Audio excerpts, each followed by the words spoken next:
Now I request Dr. Pinky Pandey to please proceed this session. Thank you. Thank you very much. I welcome in this session Chairman Dr. Saxena and Dr. Caroline. And now I request Dr. Saxena to start the chair. And each presentees will be allotted 8 minutes of time for the presentation. Thank you, sir. So thank you, Dr. Pinky, and my fellow colleague, Dr. Caroline. And once again, good afternoon. As since morning we are listening about the net zero carbon mission and the theme of this seminar. And one of the important aspects of cement manufacturing, the materials which we are using in manufacturing of cement, can something be different from the cement as a binder, or some of the materials having some of the chemical characteristics, or can be converted into the suitable binders. So I request all the participants and welcome them for this session. And not taking much time, I will request my co-chairman to say a few words, and then we can start the session. Thank you. Yeah, good afternoon, everybody. So we have heard in the panel discussions this morning that SCM materials are the first stages of clinker replacement, and these are quite kind of low-hanging fruit.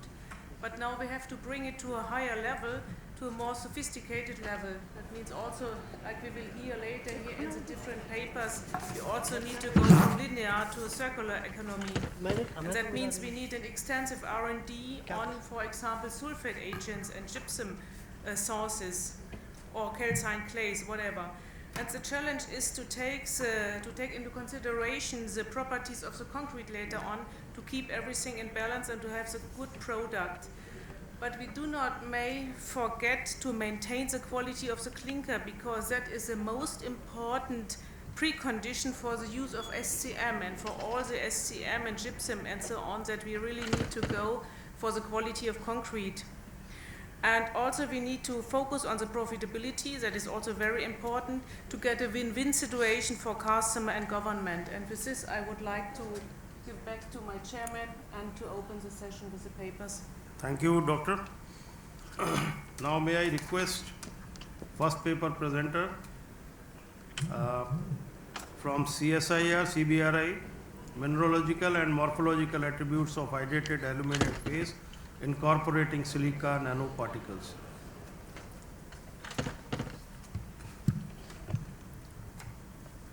I will request all the participants to take care of the time, please.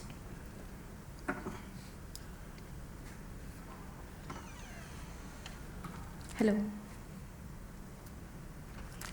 A very good afternoon to all. My name is Aarti Solanki. I am a PhD scholar doing my research work under the supervision of Dr. L.P. Singh and Dr. S.R. Karade at CSIR CBRI Roorkee through Academy of Scientific and Innovative Research. The topic of my presentation is mineralogical and morphological attributes of hydrated aluminate phase incorporating silica nanoparticles. So let's start with the cement hydration. This is the isothermal calorimetry curve of cement hydration. There is an initial heat burst followed by a dormant period. This initial heat burst is basically due to the heat of wetting or the dissolution of tricalcium aluminate. Tricalcium aluminate phase has the highest heat of hydration which causes flash set. To avoid the phenomena of flash set, gypsum is added to the cement clinker. This tricalcium aluminate react with gypsum and form ettringite. After that a main peak comes. This main peak shows the hydration of tricalcium silicate. This tricalcium silicate hydrate and form calcium silicate hydrate and calcium hydroxide. This calcium hydroxide is basically responsible for gives binding properties.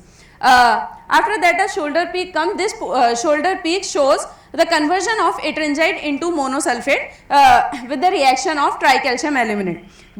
The reaction of tricalcium aluminate, these two reactions are important from the durability point of view, because in the presence of sulfate ions, this monosulfate convert into ettringite.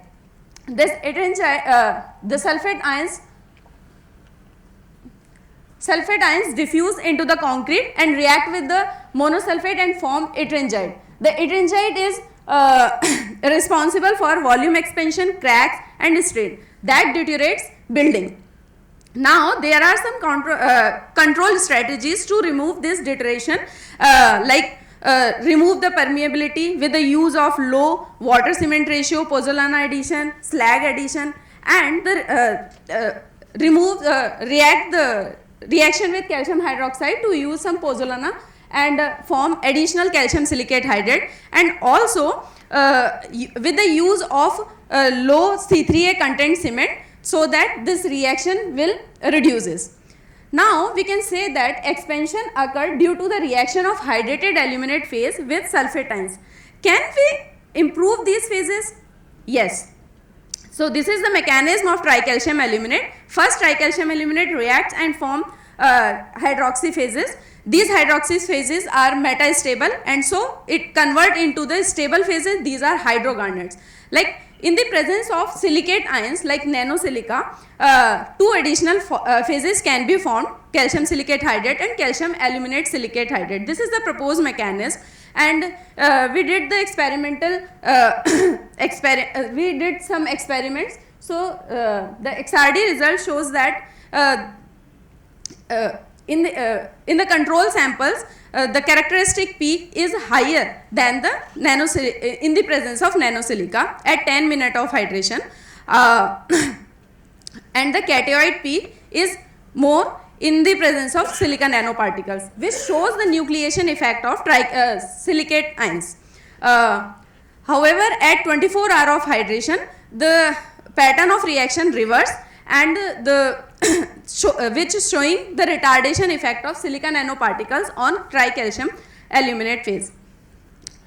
The morphological studies shows quantitative results shows that in the control samples there are anhydrated content which is higher in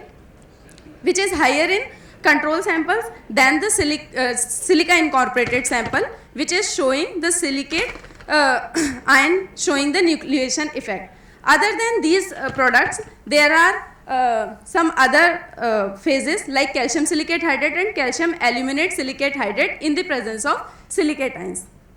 Also, it was observed that in the control sample the reaction is completed in 3 hours, while in in the presence of silica nanoparticles the reaction is completed in 24 hours. This clearly showed that the aluminate reaction is retarded in the presence of silica nanoparticles. Also, other phases formed, which is calcium silicate hydrate and calcium aluminate silicate hydrate.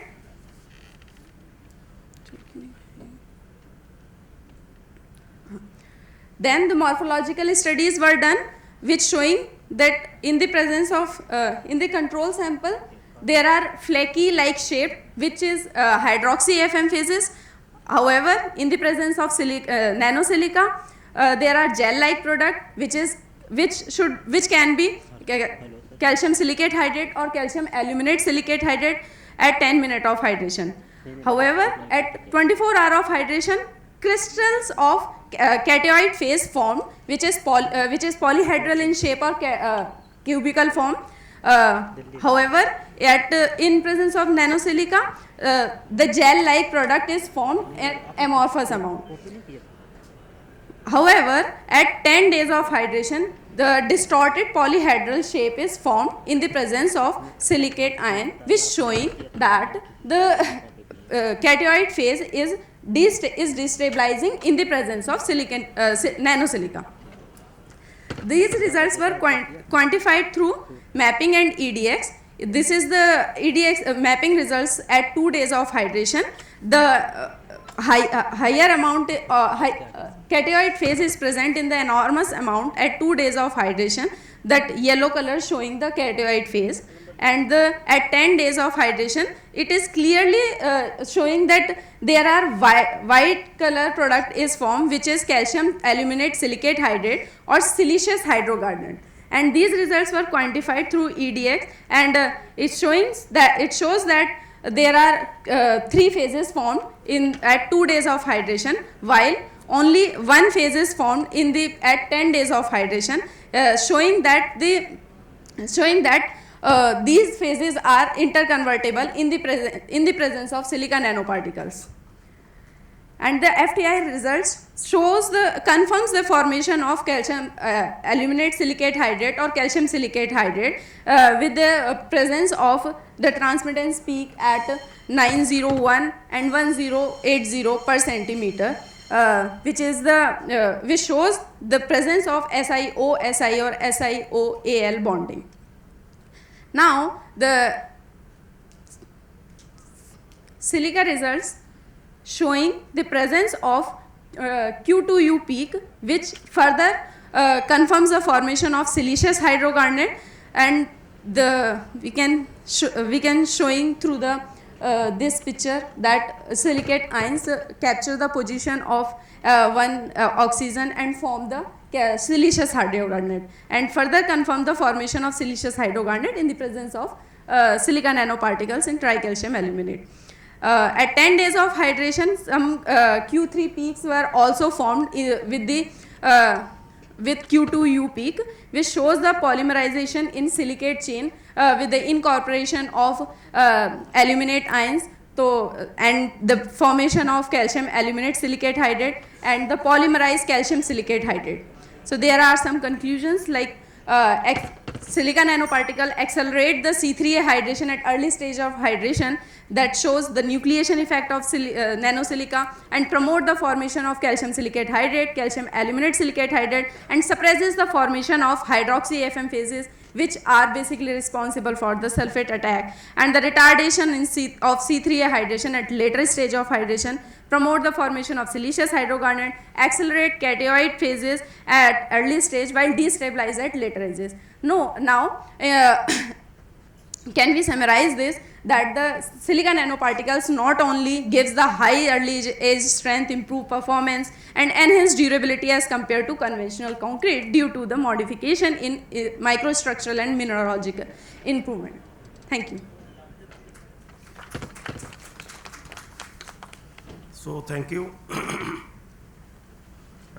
A good study conducted on nanoparticles and the acceleration of the hydrated aluminate phase.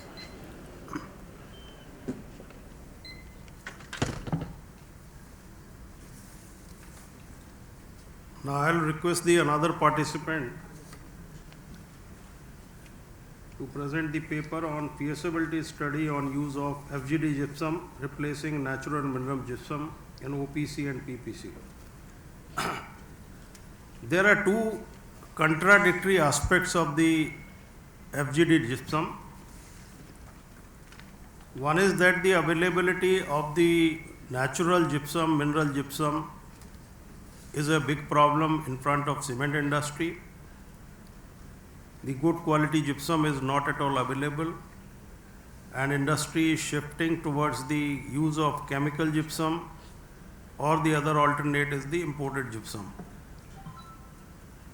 After the inceptions of this FGD system in the thermal power plants, there is a generation of FGD gypsum, but again there is a question. On the other hand, in future to come, there will be redundance of the thermal power plants because of one of the main reason is the steep hike in the fuel prices, and number two is the pollution. But anyway, FGD gypsum is already start producing by the thermal power plants and already in use of the cement industry. So now I will request the participant or the presenter to come on stage and present their case study. Thank you.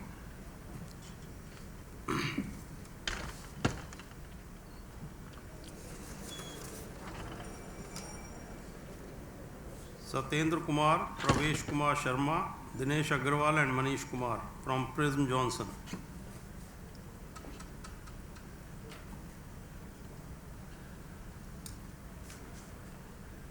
I think they are not there. So since they are not here,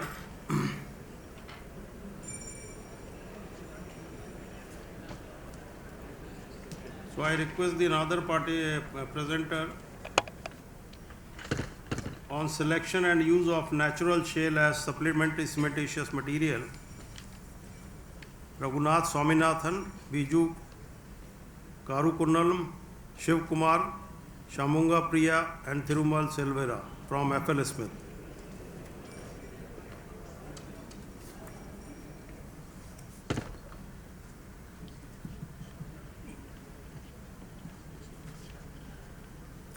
They are also not available. No, sir. Yeah, I'm here. They are here. Oh, sorry. Please. You may start, please. Good afternoon, everyone. Good afternoon. And the august presence of the audience and the panelists. I'm going to talk about natural shales as SCMs and the selection and use of these naturally available shales. So this project that we had a collaboration with Vellore Institute of Technology, VIT, and I need to notes. Okay, so quick glance about what we do as FL Smith. We are both in mining and cement industry, founded in 1882, almost 140 years, and we are 12,000 strong people, and we operate in 60 plus countries. I'll make this quick, and we'll talk more on the use of shales primarily. But I would like to take you through this, why we are doing this.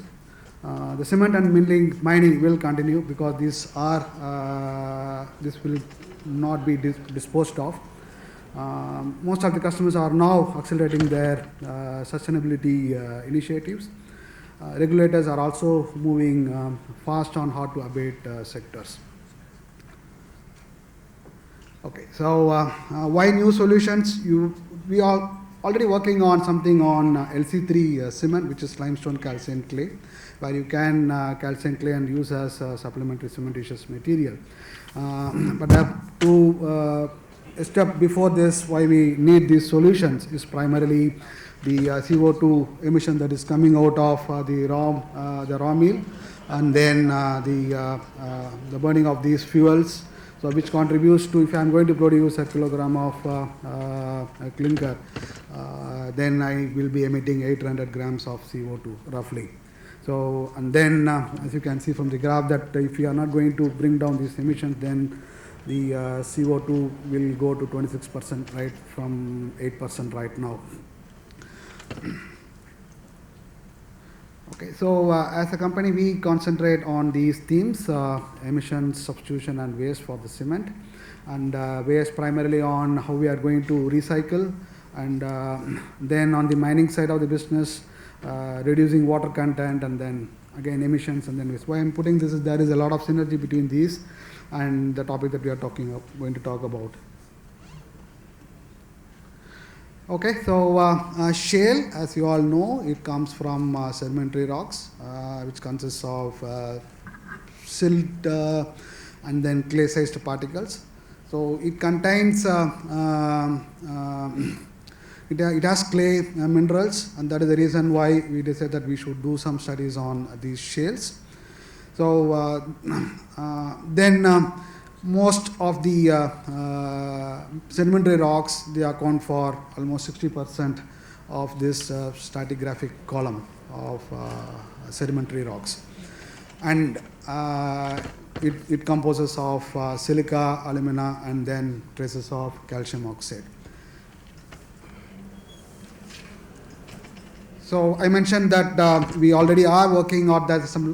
A lot of traction on calcine clays. We know we have done a lot of studies, a lot of literature is also a lot of research is going on now, are almost complete. We are also it's coming with the BIS standard, so it is now close to getting implemented as a standard. So, but then the next step, right, future is these shale, other types of minerals that we have.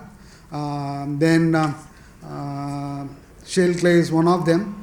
So it has pozzolanic properties, and how we can activate these shales is the primary objective of this project. And these shale clays are usually dumped in a mine. So these are the first things that you encounter when you start mining, and usually it is used as fillers. Even the clays are used as dumping material. And how we went about doing this is we did the geological map of India, and then primarily we started addressing from where I come or where we are located, primarily the southern part of India, and started collecting samples from 5 regions, mostly southern part of India. But right now we are also looking at the western side also as Belgaum regions. So you can see here there are 4 types, primarily 5 types of shales that we studied. So why should we study these shales is that every shale is different, so it has different mineralogical compositions. So we need to characterize these materials. So we did it's simple. We did grinding of these clays, ground this to appropriate size, 75 microns, and then we did both mechanical as well as thermal activation. So, and then the results of the study will be presented by Dr. Shanmugapriya.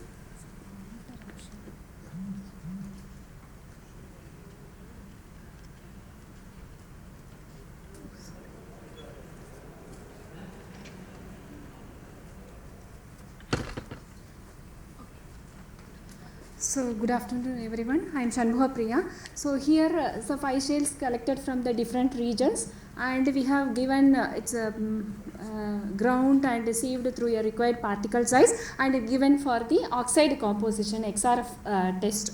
So from this XRF results we can see that the calcium and also magnesium is an important part to make it as an SCM. So here the DS and TS which has a more calcium content, which has 14 and 13%, and also KDTS, which also has a 14.35% of oxide component. So these 3 shales are make as a calcareous shale, and that another KDS and KAS which have a high silica content 64.38 and 59.34, so which is termed as a siliceous silica rich shale. So it's a calcium rich shale and silica rich shale we have classified, and as per ASTM C618 there is a 2 component. We make it as a pozzolana because this code is for pozzolanic material for fly ash and other SCMs.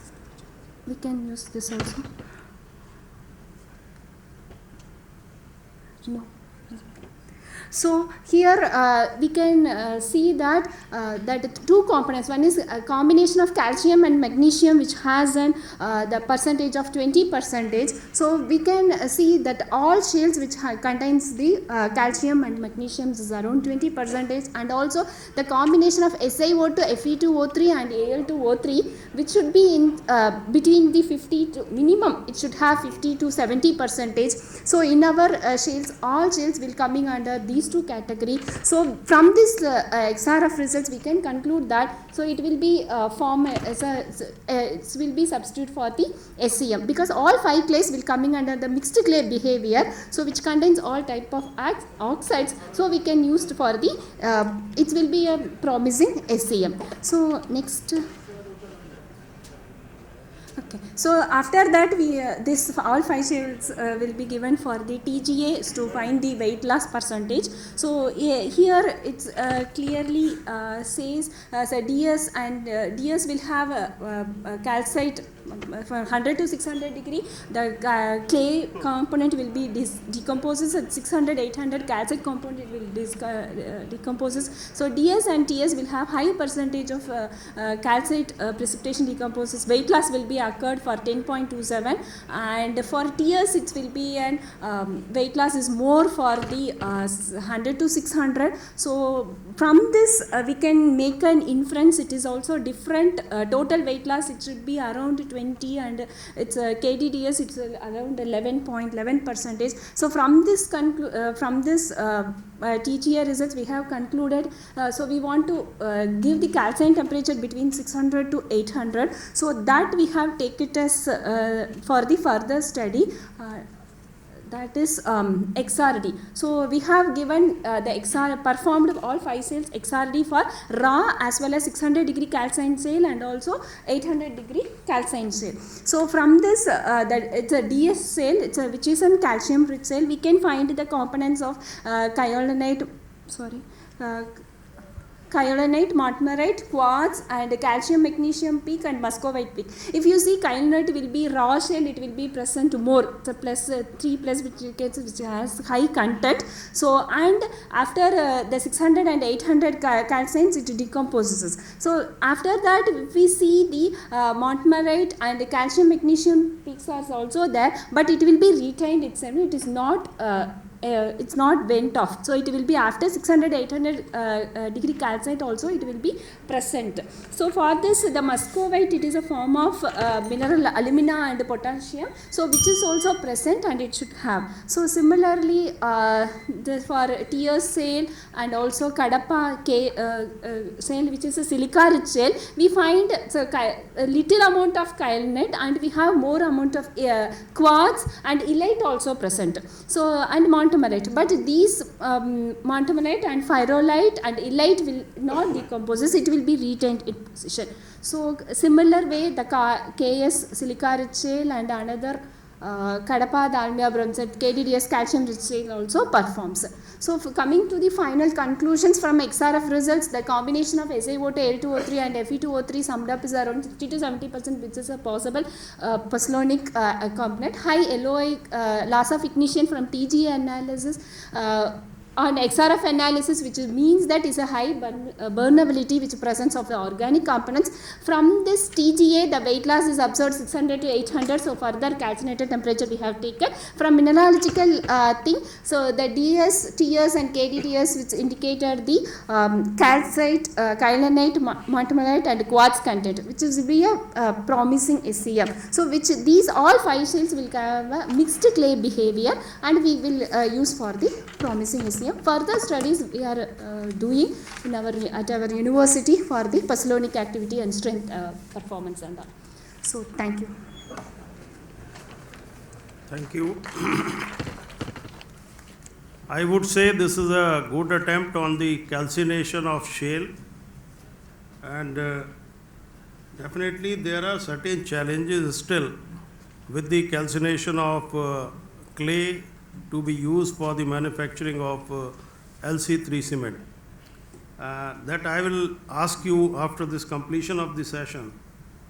During the calcination of shale, could you evaluate the mullite percentage or the conversion of kaolinite to mullite somehow?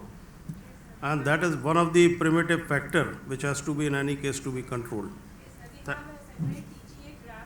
Okay. Here I have presented only consolidated table. Okay, thank you. Thank you. So once again I would like to invite the participant from Prism Johnson on feasibility study on use of FGD gypsum.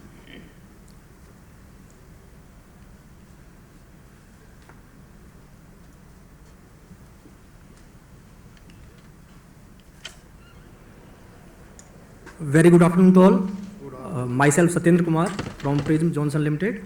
We have conducted a study on use of FGD gypsum to replace natural gypsum in OPC and PPC both. This is about our organization. We are Rajan Rahija group of companies and we are having diversified business in the field of cement, batteries and magazines, etc.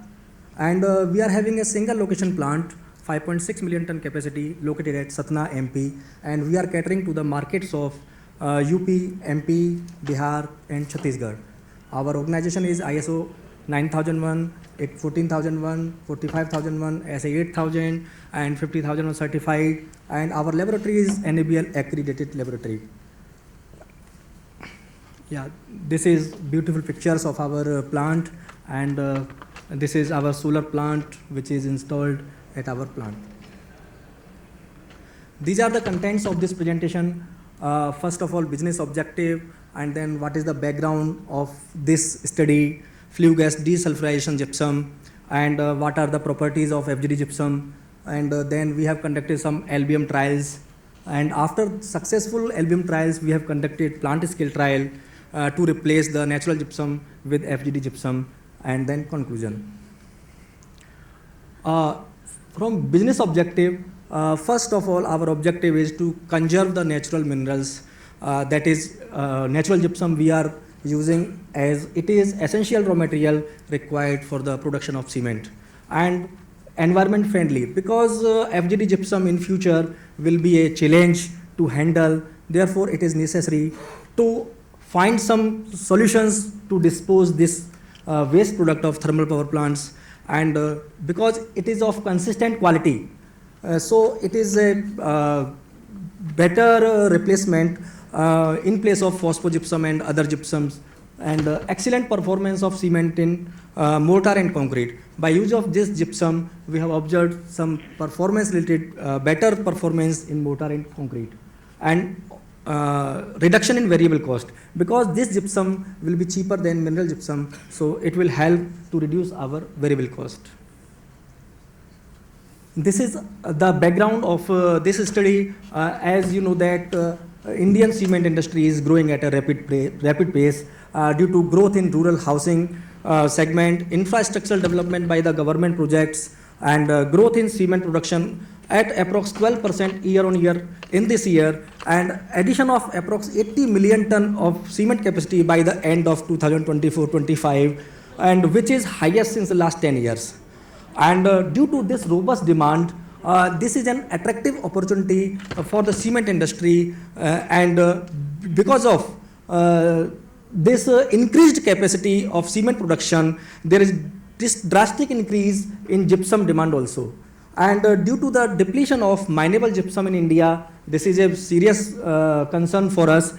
We have to identify some other sources which may cater to the increased demand of the gypsum. As you know that we are approximately importing 5 to 6 million ton of gypsum from the other countries, and by the installation of FGD gypsum in thermal power plant, by the end of 2024-25, we would be able to produce around 10 million ton of FGD gypsum, which will 100% replace the imported burden. So this is the excellent opportunity for cement industry. This is about the FGD gypsum. It is byproduct of thermal power plants, and in this system, the flue gases containing SO2 gases are passed through ESPs and then sent to the absorber, where these SO2 gases are absorbed, and then it is passed through the limestone slurry, and which forms the FGD gypsum. It combines with water in the slurry to form gypsum, calcium sulfate dihydrate, and it is mineralogically identical to the natural gypsum. And if we talk about the FGD technology, flue gas desulfurization, there are three main technologies. Number one is wet sulfuric acid process, and second is dry FGD system, and third one is wet FGD systems. Out of all these three technologies, the most widely used, around 86% globally, is wet FGD system, which produces huge amount of FGD gypsum. Therefore, it is quite necessary to handle and use this waste product of thermal power plants.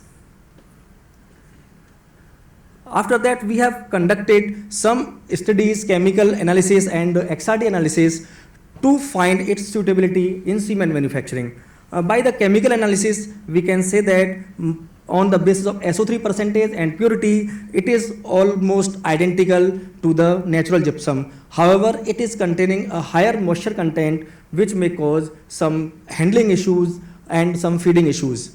And if we look at the XRD analysis of FGD gypsum, it is containing calcium sulfate dihydrate, almost similar to natural gypsum, that is around 88%. And elite content is a little bit higher, 5.36%, comparison to natural gypsum, 2.93%. And XRD patterns is also showing that both the gypsum are almost identical when evaluated by the XRD analyzer. These are the finest properties of natural gypsum and FGD gypsum. Here we can see that FGD gypsum contains very fine particles. Below 1 mm is 86% and below 45 micron is 73%, which is showing ultra fine particles that are due to the uses of limestone slurry to form the FGD gypsum. And the PSD curve is also showing that 90% of the total volume is smaller than 50 micron and 50% of the volume is smaller than 23 micron. Before replacing any material, we have to conduct the SO3 optimization. Therefore, we have conducted a lab ball mill trial that what is the optimum SO3 percentage required to maintain the desired optimum quality of the product. So, we can see that in the graph, the compressive strength of the cement is increasing at all ages with increase in percentage SO3 of cement up to 2.3%, and after that it started decreasing. And therefore, the optimum percentage of SO3 is 2.3% we have to maintain for the plant scale trial. After that, we have conducted a plant scale trial. We have sourced around 2000 metric ton of FGD gypsum from the nearby Vindhyachal power plant, and then we have started uses of FGD gypsum to manufacture OPC and PPC. Here we can see that B01 is for OPC and T01 is for OPC with FGD gypsum, B02 is for PPC with natural gypsum, and T02 is PPC with FGD gypsum. Here we can see that from the particle side distribution analysis, the FGD gypsum is showing more or less similar, or we can say better particle side distribution with FGD gypsum, and blend fineness is almost equal with uses of FGD gypsum and natural gypsum. And when we see the mortar strength in one day, there is no adverse impact observed with the uses of FGD gypsum in both OPC and PPC. Similarly, in 3 days and 7 days, we are getting improved or almost identical strength at all ages.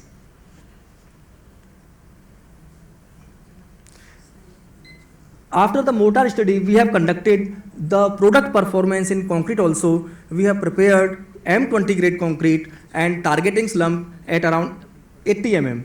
And in natural gypsum, we were observing a little bit improved slump workability and 5 to 10 mm less workability with FGD gypsum due to the presence of ultrafine particles.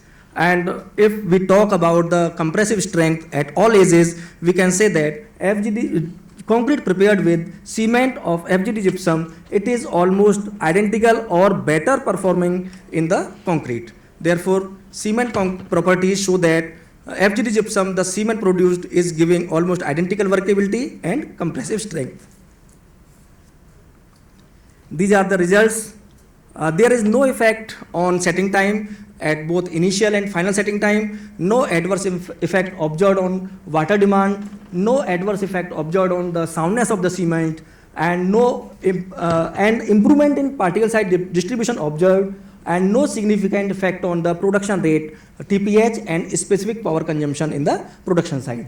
And we have observed improvement in production cost by ₹3 per metric ton in OPC and ₹6 per metric ton in PPC by replacing the natural gypsum with FGD gypsum due to its lower cost. And there are some negatives observed are flowability issues. Because of the presence of ultrafine particles, it is very difficult to handle and feed the FGD gypsum to the circuit. And jamming issues were observed due to high moisture content, which was around 10 to 12%. This is conclusion. FGD gypsum found as a suitable replacement of natural gypsum. It means in future, when the FGD gypsum will be available in abundance, then we can replace the natural gypsum, and it will definitely reserve, our natural reserve will be saved. And high moisture content in FGD gypsum will restrict its usage in monsoon season especially, and the presence of ultrafine particles that are causing less flowability of the FGD gypsum. To tackle this, we have to do some modifications, and also we have done some modifications in our feeding circuit, and like installation of liners in chutes and feeding hoppers to avoid these jamming issues. Okay, thank you. Thank you. good presentation, good study, but there are certain contradiction on FGD gypsum. Just see the scenario just 2 years back when there was no increase in the fuel prices, etc., and the thermal power plants were allowed to use the pet coke having the higher sulfur content, whether indigenous or the imported one. Now totally scenario is turned to 360 degree, and of course with the steep hike of the fuel, not only in the pet coke, other than pet coke also, looking into the current global scenario, now it has become very, very difficult to run the thermal power plants at all. One time it was mandatory for all the thermal power plants to have a FGD system, which was mandatory. People have put up the FGD system.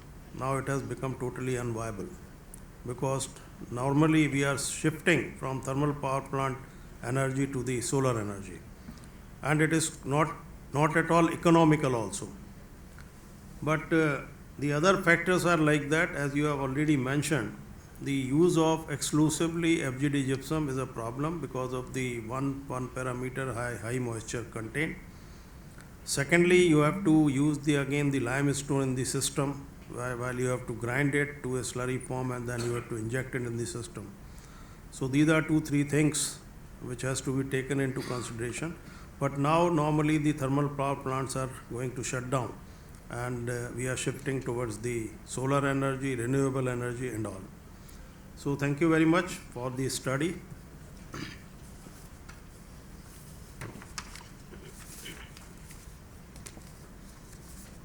Now the next presentation will be on utilization of feasibility studies of clay near Pali regions, Rajasthan, for LC3 production.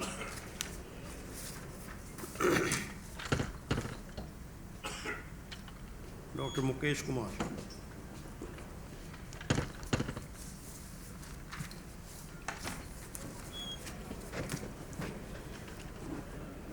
Yeah, very good afternoon to everyone. So the topic is feasibility studies of clay near Pali region, Rajasthan. So myself, Dr. Mukesh, I am the head of research R&D in JK Lakshmi Cement Limited. We have two R&D center. One is in Jhajjar, Haryana, and second is in Sirohi plant.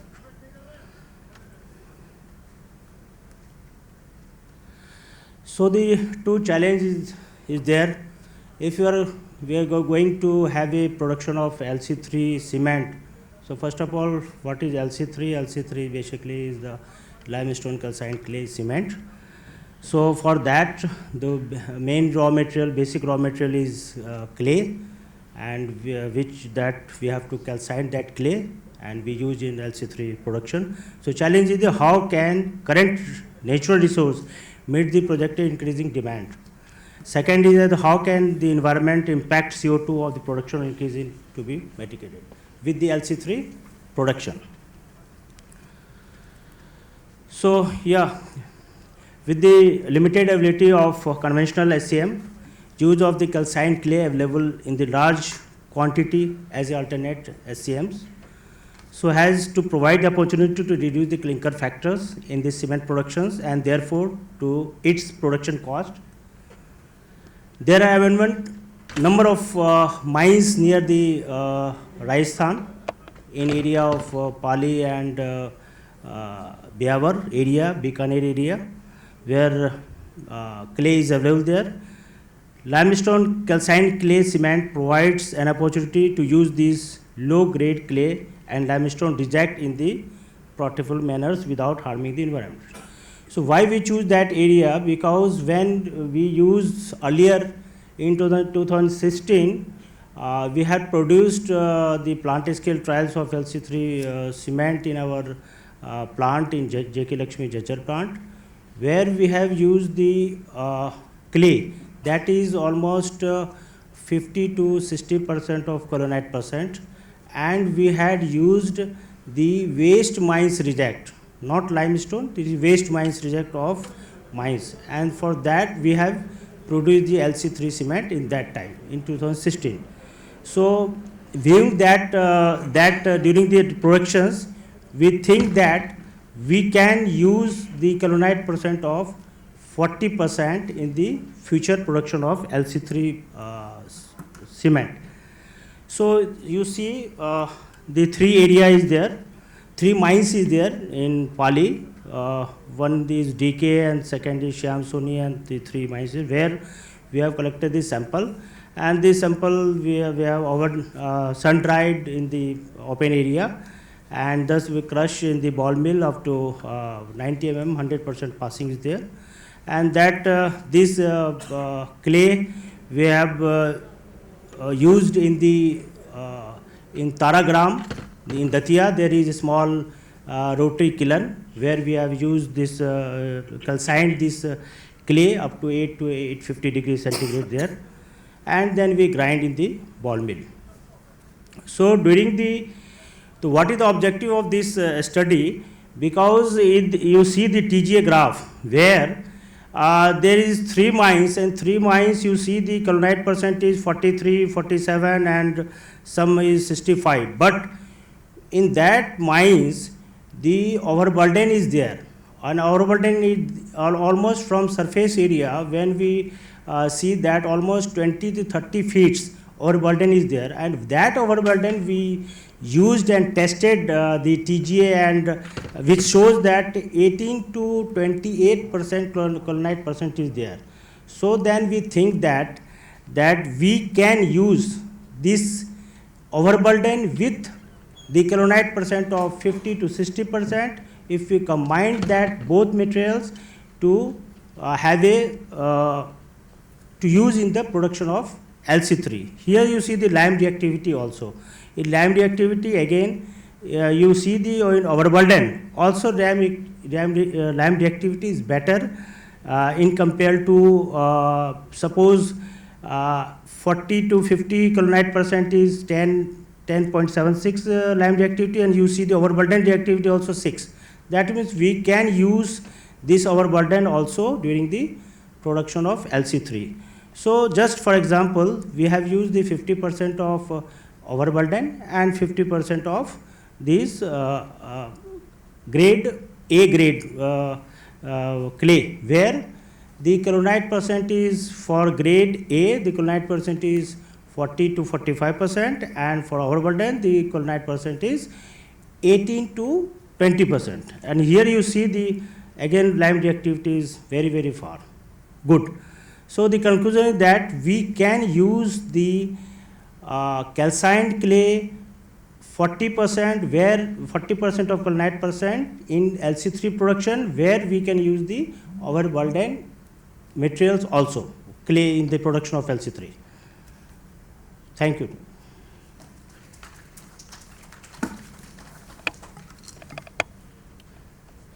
Thank you. So it is well before time. Thanks for completing before time. And now I will request presenter to present on utilization of waste bed ash as synthetic gypsum in Portland white cement manufacturing. R.K. Singh, Arvind Gupta, Vineet Purohit and Kareena Kumari from Ultratech Cement, Birla White.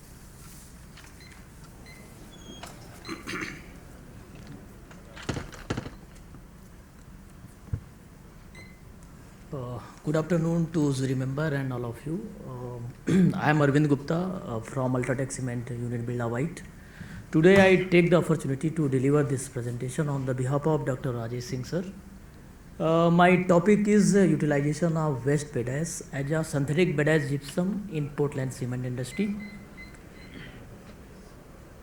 So this is our Birla White thermal power plant, which was commissioned in 2007, and the plant capacity is approx 8.5 megawatt, and rejected bed ash per day approx 4 to 5 ton per day. And this picture is for bed ash. So bed ash, what is bed ash? Bed ash is a aluminosilicate material which have alite, molite, albite and cristobalite like mineral, and it is used for the retaining the heat inside the boiler, and it maintain the temperature of the boiler section.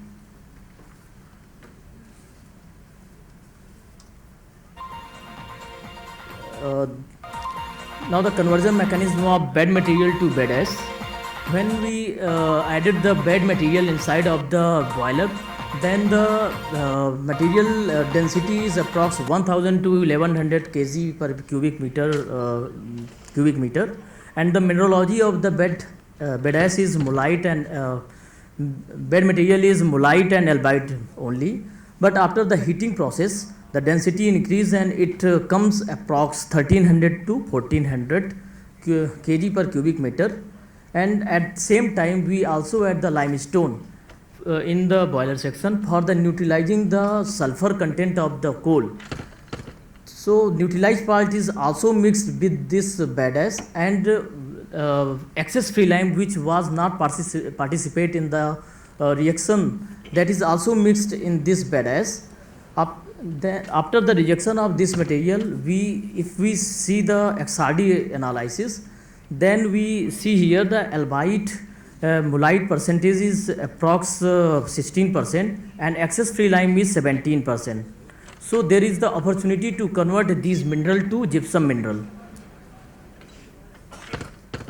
So what we have done, as per the XRD analysis, we have taken the bed ash powder and mixed H2SO4 in the presence of water, and after the 2 days it's converted as a synthetic bed ash, and the mullite and albite is converted as a alinogen mineral, that is the 12.5%, and excess free lime is converted as a gypsum basonite and hydride mineral.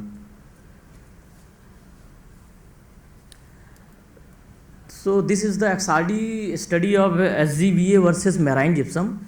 Here we can say marine gypsum have only the gypsum content, but SGBA has gypsum, basonite, anhydride and alinogen content, and there is absent of lime. So as per the above study, we have prepared the 5 sample by partial replacement of marine gypsum and utilization of SGBA, and we have maintained 2.8% SO3 content in LBM for the each sample. The result we will discuss in next slide. So these are the chemical analysis of all sets. We can say the element of set number 2, silica, alumina, iron is approximately same as per the set number 1, and sulfur content, SO3 content is also approximately same. This is the mineralogical analysis of for all sets. Here mineralogy like C3S, C2S, C3A is approximately same for the set number 2 as per the set number 1, and gypsum is found in decreasing trend, and anhydride is found in increasing trend. So this is the physical analysis of all sets. Here we can see set number 2 has much better result as compared to set number 1. That means 25% gypsum replacement is much better than as it is uses of marine gypsum. Here we can also see blend is increased by the 3% as per the set number 1. That means SGBA hardness is very low. That means it is very soft material, but marine gypsum has the high hardness, so that here blend is increased. And we can also see compressive strength. We have found some enhancement in compressive strength in 1 day, 3 days and 7 days and 28 days also. And these all parameter is meet as per the BIS spec. So these are the conclusion and benefits of using bed ash as a synthetic bed ash gypsum to eliminate waste disposal problem at the plant, because this is the burden for plant. So we can use as a synthetic bed ash gypsum, utilize as a excess lime and aluminosilicate content as a SGBA. we can increase the natural resources life for the sustainable business, and slightly reduction is found in clinker consumption. It is acting as a grinding gas because the grindability is increased by using the SGBA. We have seen earlier slide, and the enhancements property of the cement like strength and blend.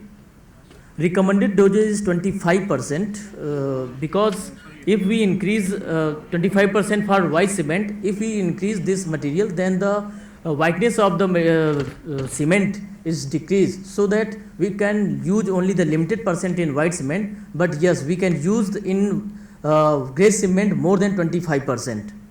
Thank you so much. Thank you.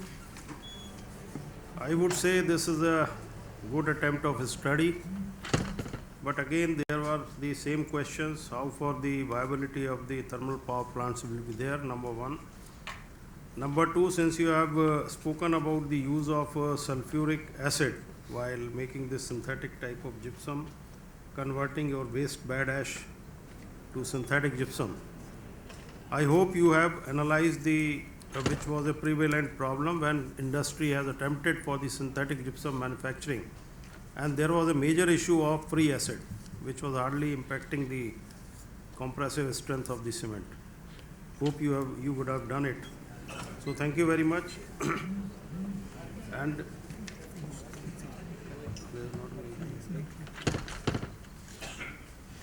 so the as per information, last paper is not going to be presented, which was supposed to be present from LCCBM, and that was the relevant topic, of course, on circular economy, and Niti Aayog is already referring to cement industry. There are number of industrial waste available in the country from the different plants, and some of the materials, say around about 8 to 10 numbers of material that has already been identified by the Niti Aayog, and they are talking to the cement industry, rather they are pressing us for the proper utilization of this material, and of course the waste material can be used because we are looking for certain supplementary cementitious material, of course, but there are certain issues need to be addressed on particular some of the material like red mud or the alumina spent and the other material which has been identified.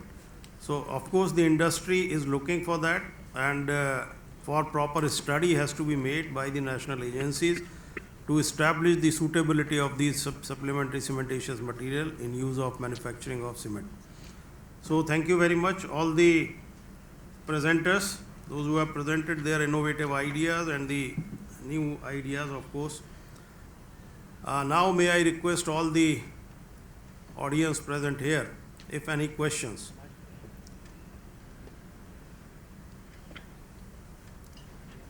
Any questions to the presenters?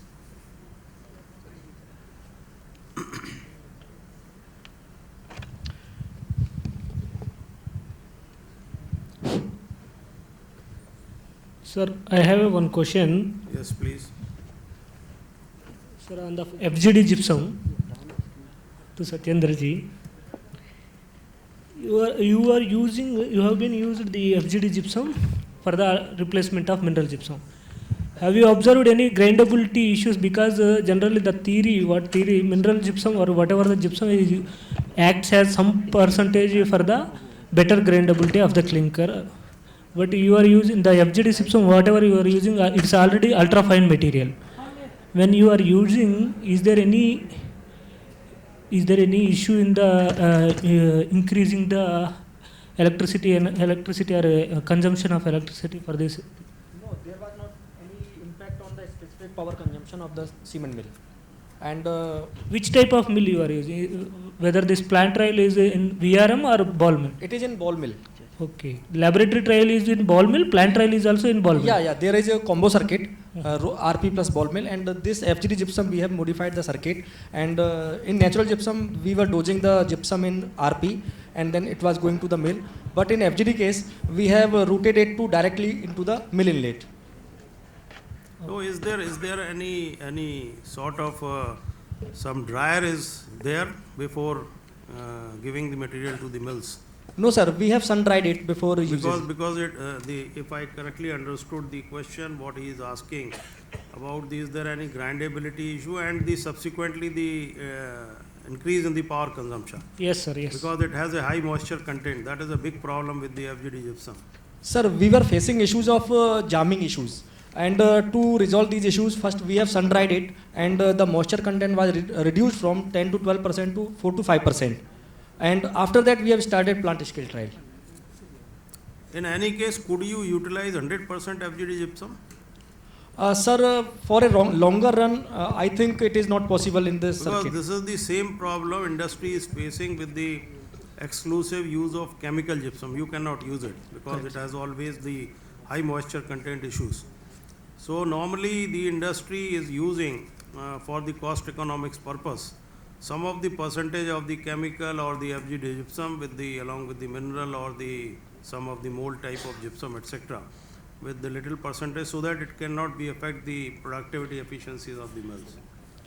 Yes, sir. But by replacing, by installation of some liners in the feeding hopper and at the discharge chutes, we have reduced the jamming issues, sir. Okay, just to ensure this flowability of the material. Yes, sir.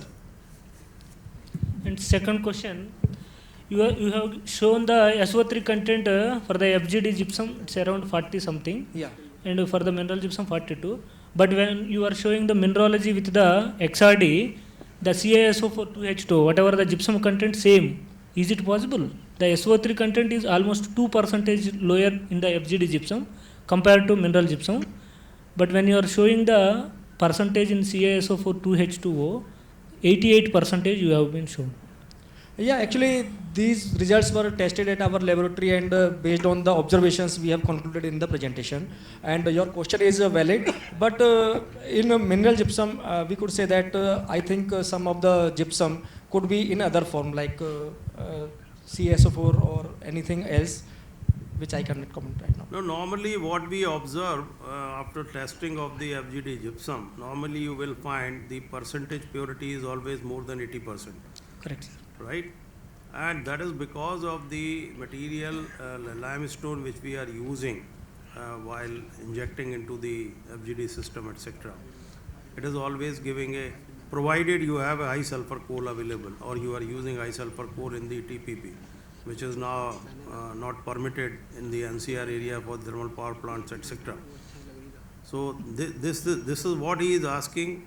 Some anomaly is there while showing the data. That I could understand. Thank you. Okay, thank you. Any more question?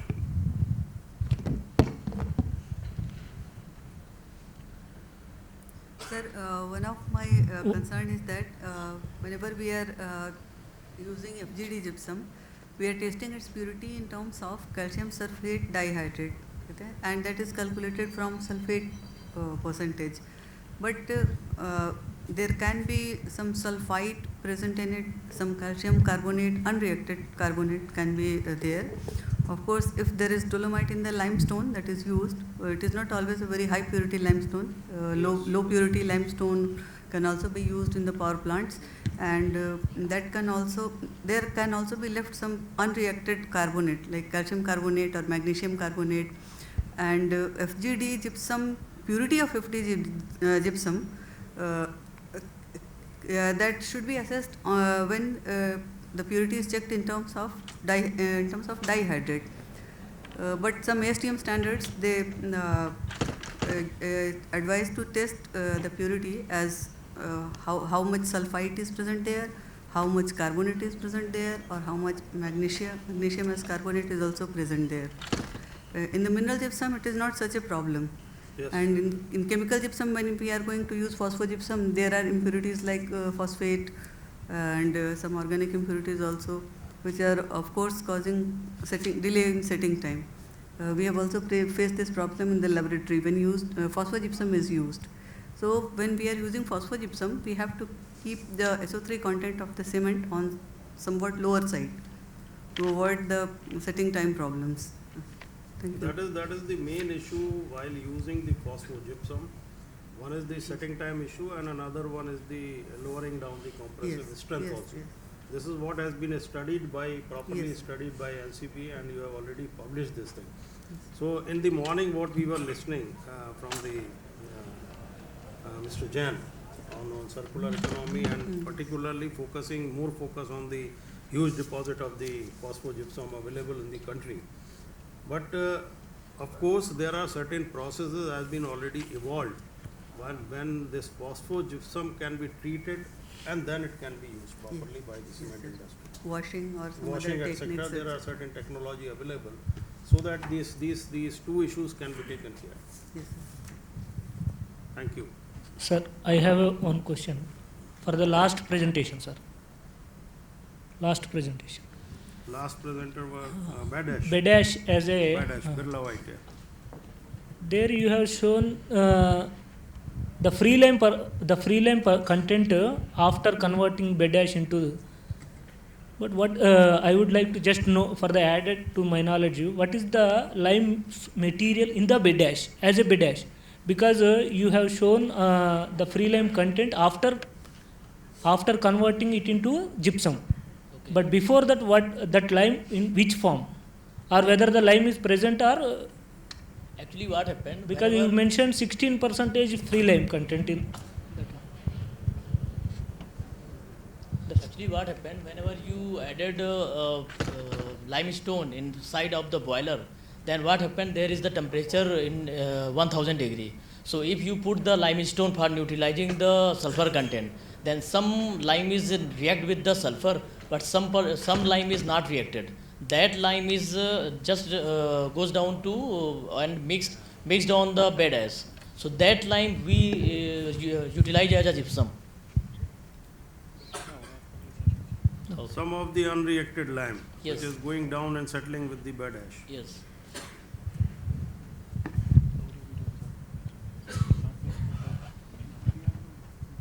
Yes, any more questions? So that we can conclude the session. Any question on LC3 or the supplementary cementitious material? Of course, we are talking and we are here for net zero carbon emission, of course, which is the theme of this 3 days or 4 days presentations and the organization. Any questions?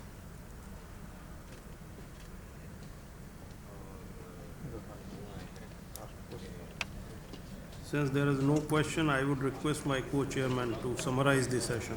Thank you. Thank you. Thank you, Dr. Saxena. So we heard a lot of different SCM materials, and as we know about the use of blast furnace, slag and fly ash, for example, that is a kind of first stage SCM as a type of low-hanging fruit, as we heard in the morning. Now we have to bring it to a higher level, so to a more sophisticated level with the different SCMs to get the full picture and to do the scale up to the industrial level for the use of the different materials like the FGG with a high moisture, like calcined clays, like shale, and so on. For all these different materials, an extensive R&D is necessary to get the full picture. And there's also the challenge to take into consideration the properties of the concrete versus lab studies to have it really in the full scale. And we may not forget the maintaining of the quality of the clinker, because that is very important for the use of different SCMs. And we also have to focus on the profitability to get a win-win situation for the customers and to the zero weight to the CO2 emissions. So that was a very short conclusion, and I would like to give back to you, Dr. Saxena. Thank you, Dr. Caroline. Any more questions, or we can wind up the session? Or some discussion? Since this was the topic on the other building materials and the binders, and of course we are inching towards the zero carbon mission. It has been set by our respected Prime Minister, Mr. Narendra Modi, by 2030 or 2047. There are certain technologies and the certain materials are evolving very fast. One technology or one material will be there in future, which is almost at the verge of declaration. The draft is already prepared, it is already circulated on LC3 and will be finalized very, very soon. So the draft will come up, and one of the most concern of the cement industry, and on which we are again having negotiations or the great discussions with the BIS technical committees from the platform of CMA and the individual front also. On one front, we are advocating the net zero carbon mission, and on other side, we are struggling for the reduction of the clinker ratio in composite cement. So that these negotiations are going on. Number of studies have been conducted by the NCB. It has been presented to the technical committee, but consensus has not so far been made whether the clinker ratio should be 35% or should be 40% or should be 45%. But in any case, this should be as lower as possible, and we are approaching the BIS authorities and DPIIT also for giving the permission for the as much as reduction of the clinker ratio is there, and it should be also permitted in IS 456 and should be used in the structural concrete uses. So this is one part of this story, and which is going to be concluded soon, and from the CMA platform we are advocating like anything from the cement industry platform, number one. Number two, the other generation cement will be of course LC3.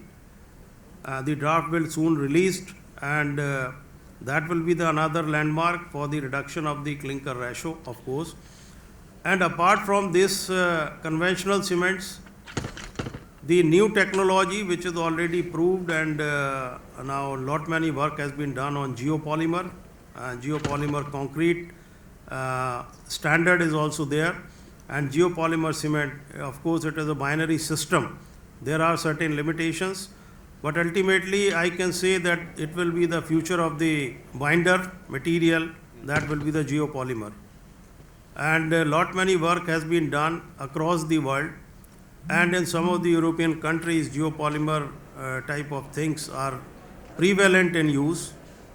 And if I am correct, the because of certain policies matter, we delayed with the LC3 specification. However, in some of the countries like the Cuba, since last 2 years it has already been used in most of the construction practices. So this is some of the information which was available to me. I would like to share with you all. So thank you very much for patience listening. Can I conclude the session? Yes, sir. Thank you. Thank you, Dr. Saxena. Thank you, Dr. Caroline, for your valuable views and enlightening us with your views regarding all the presentations. And